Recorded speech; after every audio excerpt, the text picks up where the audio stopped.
Hey everybody, and thanks for watching 3dmotive.com. I'm Bill Gladys, and in this video we're going to continue with our second volume on Cascade, which is UDK's built-in particle and visual effects editor.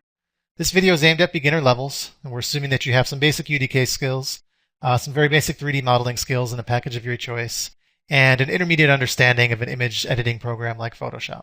And hopefully you're joining us from our first volume on Cascade. So let's go ahead and get started, and let's start off by taking a look at where we've been and where we'll be going.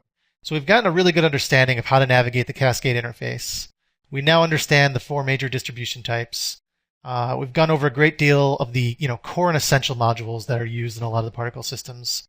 And we've dabbled into our first, albeit very simple particle system with our falling dripping water.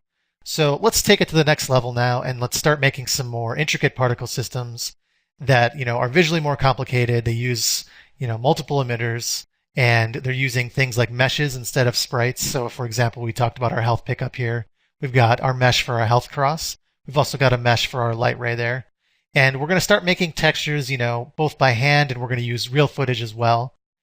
And you can see that right here with, our flame right here. This is from some stock footage that we're going to make. This is another stock footage piece that I've used as well. And we're also going to learn about flipbooks and sub-UVs and subframe blending. So with all that ahead of us, let's go ahead and get started.